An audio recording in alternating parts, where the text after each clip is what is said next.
mengangkat kisah misteri, ironis, dan tragis dari berbagai belahan bumi.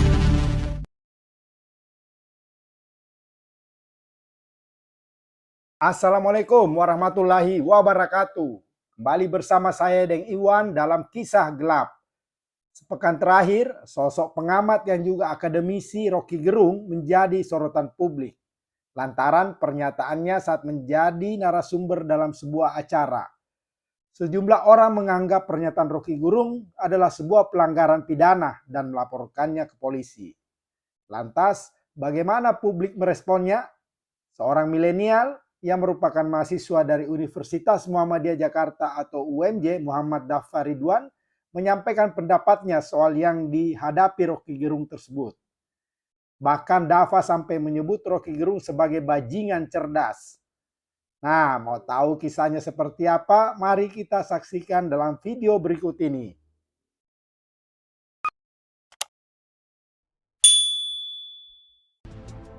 Assalamualaikum warahmatullahi wabarakatuh. Kenalin, nama gue Muhammad Dafar Ridwan. Gue mahasiswa tingkat akhir dari Fakultas Hukum Universitas Muhammadiyah Jakarta. Nah, gue tampil di sini karena ada beberapa hal, beberapa pikiran yang pengen gue sampaikan, beberapa pandangan gue terhadap kasus yang menimpa Bang Rocky Gerung saat ini yang lagi viral nih sekarang.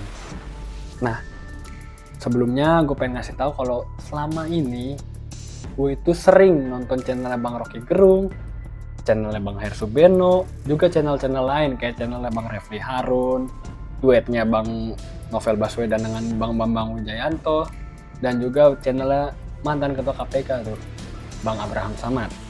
Karena apa? Karena gue ngerasa mereka-mereka itu memberikan edukasi terkait hak-hak dan kewajiban kita sebagai warga negara di negara demokrasi. Dan nggak cuma gue yang merasa begitu, teman-teman gue yang lain juga merasa kita semua dapat edukasi tambahan di luar dari bangku kuliah. Nah, terkait masalah Bang Rocky Gerung kemarin, gue udah nonton juga videonya beliau itu ketika sebagai narasumber menyampaikan kalimat yang bisa dibilang sangat tajam.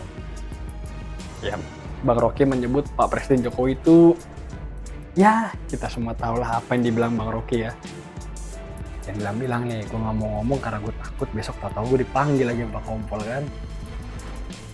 Nah, yang lucu di sini banyak yang ngelaporin Bang Rocky Gerung ke polisi karena dianggap ucapannya itu menghina Pak Presiden Jokowi. Anehnya nih sekaligus lucunya nih ya guys, Pak Presiden Jokowi ngaku kalau itu tuh masalah kecil, dan ini menurut gua Pak Presiden itu nganggap ini cuma masalah etika aja. Di situ gue salutin sama Pak Presiden Jokowi itu di situ. Karena apa? Beliau nggak emosi, nggak panasan. Beliau menganggap kalau ini cuma masalah etika dan itu hal yang biasa ketika menyampaikan kritis dan saran terhadap kebijakan pemerintah. Apalagi di negara demokrasi kayak gini, kayak Indonesia ini. Nah, sebelumnya gue nggak mau masuk nih terkait masalah hukumnya lah, ke ranah hukumnya gue nggak mau masuk karena setahu gue nih ya, etika itu nggak ada sanksi pidananya. Koreksi kalau gue salah. Nah, yang gue tahu itu pelanggaran etika itu biasanya hanya mendapat sanksi etis atau sanksi sosial lah bisa dibilang. Nah, sanksi sosial itu apa aja? Bisa termasuk pembulian lah atau persekusi. Nah, semua itu udah dialami oleh Bang Rocky saat ini. Nah, Bang Rocky juga sudah menyampaikan permintaan maafnya karena dia menimbulkan kontroversi dari ucapannya itu. Nah, cuma yang mau gue cermati di sini itu bagaimana Bang Rocky ini selama ini telah mengajarkan kita, publik, masyarakat, terutama kaum milenial, apalagi gue nih khususnya, untuk lebih memahami kehidupan dalam negara demokrasi. Nah, dalam negara demokrasi, kita semua tahu kalau menyampaikan kritik itu hal yang biasa, apalagi kritikan pedas. Itu masih termasuk biasa. Ada contoh ekstrimnya yang bisa gue sampaikan. Yang pertama, ada anggota parlemen dari Ukraina yang kalau nggak salah kejadiannya itu tahun 2014 atau 2016 tuh. dia itu dilempar, dimasukkan ke dalam bak sampah. Gak cuma itu, dia juga dilemparin pakai sampah, bahkan sampai ban mobil bekas pun juga dilempar ke dia. Karena apa? Karena masyarakatnya ngerasa kalau dia itu nggak becus jadi anggota parlemen. Itu contoh ekstrim pertama. Nah, contoh ekstrim kedua, tahu Donald Trump kan semua kan? Nah, ketika Donald Trump masih menjabat sebagai presiden kemarin di Amerika, banyak juga warganya yang nggak senang dengan kebijakannya, yang dianggap nggak tepat lah, atau bisa dibilang nggak tepat untuk diberlakukan terhadap masyarakatnya. Nah, apa yang dilakukan oleh para massa yang merasa dirugikan oleh kebijakannya itu? Mulai dari demo di depan istananya, sampai dibikinin patung atau boneka bentuk Donald Trump, itu batongnya dipukulin lah, ditendang lah, dipukul balanya pakai palu. Tapi apa? Donald Trump nggak menggunakan wewenangnya sebagai presiden untuk menangkap orang-orang yang berdemo seperti itu. Nah, itu tadi kan contoh ekstrimnya. Kita nggak bisa juga memaksakan untuk menerapkan budaya itu di sini karena itu bukan budaya kita. Nah, ada contoh lainnya nih yang dekat nih. Ketika Pak SBY masih menjabat sebagai presiden, pernah tuh sekali tuh ada massa yang berdemo membawa sapi atau kerbau tuh, dibawa ke Bundaran HI, ditulis tuh SBY gede tuh di samping-sampingnya. SBY atau si Buya di situ. Nah, balik lagi nih, Pak SBY itu nggak menggunakan wewenangnya sebagai presiden untuk menangkap, untuk membungkam orang-orang itu.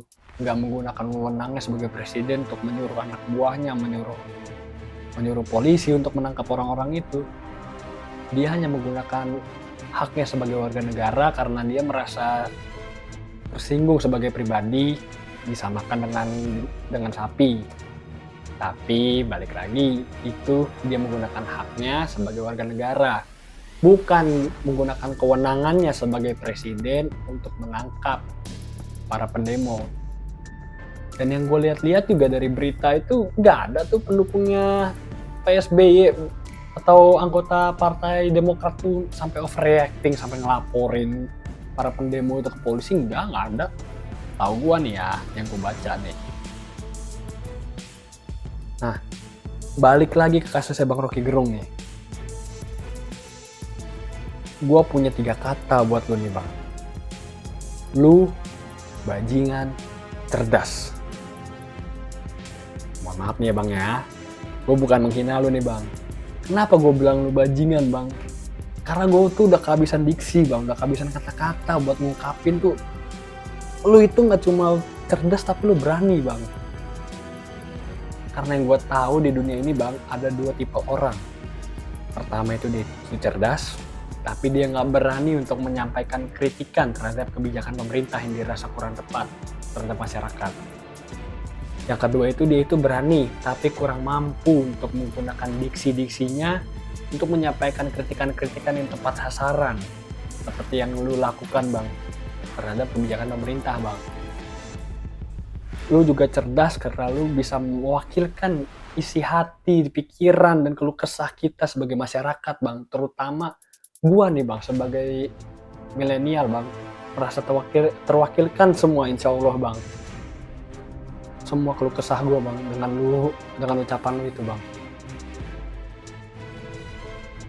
Nah, itulah kenapa tadi gue bilang nih Bang sekali lagi Bang, lu bajingan cerdas.